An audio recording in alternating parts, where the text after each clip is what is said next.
Assalamualaikum warahmatullahi wabarakatuh. Perkenalkan, nama saya Niken Ayu dengan NIM 2004-2063 jurusan Ilmu Administrasi Negara.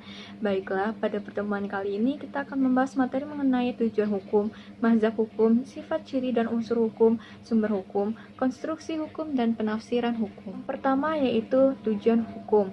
Tujuan dari hukum yaitu untuk melindungi hak asasi setiap manusia, menciptakan kesejahteraan, ketentraman, dan kenyamanan dalam kehidupan, menciptakan rasa keadilan bagi seluruh masyarakat tanpa mengenal kasta, menjadi petunjuk dalam pergaulan setiap masyarakat, dan menjaga agar tidak terjadi perbuatan hakim sendiri. Yang kedua yaitu mazhab hukum. Mazhab hukum terbagi menjadi 3, yaitu 1. Alam. Hukum berlaku secara universal. Menurut Friedman, aliran ini timbul karena kegagalan-kegagalan manusia dalam mencari keadilan absolut. Hukum ini merupakan aliran tertua dalam sejarah pemikiran manusia tentang hukum. 2. Historis. Reaksi abad ke-18 universalisme dan timbul dengan gerakan nasionalisme di Eropa. Hukum ini berpendapat bahwa setiap hukum ditentukan secara historis dan selalu berubah menurut waktu dan tempatnya. 3. Sosiologis. Lahir di antara positivisme hukum dan mazhab sejarah. Hukum ini memberikan gambaran tentang tingkah laku manusia dalam masyarakat. Yang ketiga yaitu sifat, ciri, dan unsur hukum. Ciri dari hukum yang pertama yaitu ada perintah atau larangan yang harus ditaati. Yang kedua, ada sanksi bagi yang melanggar. Sementara dengan sifat hukum yaitu mengatur dan memaksa. Unsur hukum terbagi menjadi 3. Yang pertama, hukum merupakan peraturan tentang tingkah laku manusia. Yang kedua, peraturan diadakan oleh badan resmi berwajib. Dan yang ketiga, terdapat sanksi. Yang keempat yaitu sumber hukum. Sumber hukum terbagi menjadi 2. Yang pertama dalam arti formil, yaitu faktor yang ikut menentukan isi hukum. Contohnya, undang-undang yang bersifat tertulis. Selain itu, contoh lainnya adalah catatan Profesor Supomo, pasal 32 Undang-Undang Dasar 1950.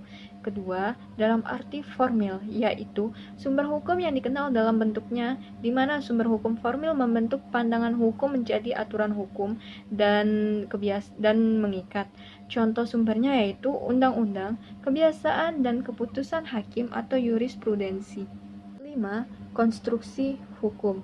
Hakim menggunakan penalaran logis untuk mengembangkan undang-undang dan hakim tidak berpegang pada bunyi teks. Syarat dari konstruksi ada 3.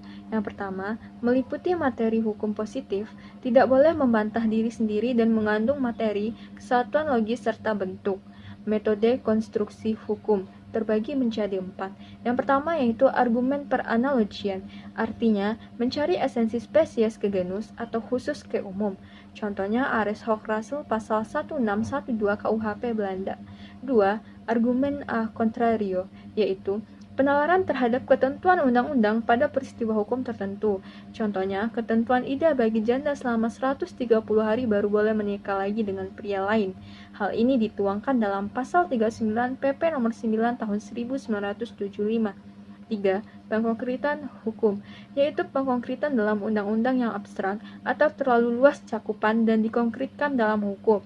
Contohnya pasal 365 KUH Perdata tentang perbuatan melawan hukum onrechtmatigheid yang pengertiannya masih abstrak. 4.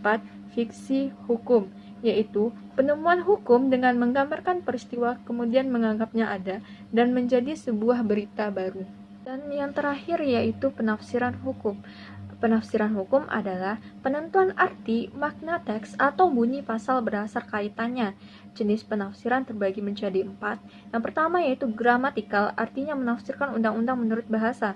Yang kedua sistematis, artinya menafsirkan undang-undang sebagai bagian dari keseluruhan sistem peraturan perundang-undangan. Penafsiran sistematis terbagi menjadi 2, yaitu ekstensif dalam arti lebih luas dan restriktif dalam arti sempit. Yang ketiga, historis, artinya menafsirkan undang-undang menurut maksud pembentuk undang-undang. Penafsiran historis terbagi 2, yaitu menurut sejarah undang-undang dan menurut sejarah hukum. Dan yang terakhir yaitu teleologis atau yang biasa juga disebut dengan sosiologis, artinya menafsirkan undang-undang menurut tujuan masyarakat. Baiklah, sekian materi yang dapat saya sampaikan. Terlebih dan terkurang mohon dimaafkan. Wabillahi taufiq wal hidayah. Assalamualaikum warahmatullahi wabarakatuh.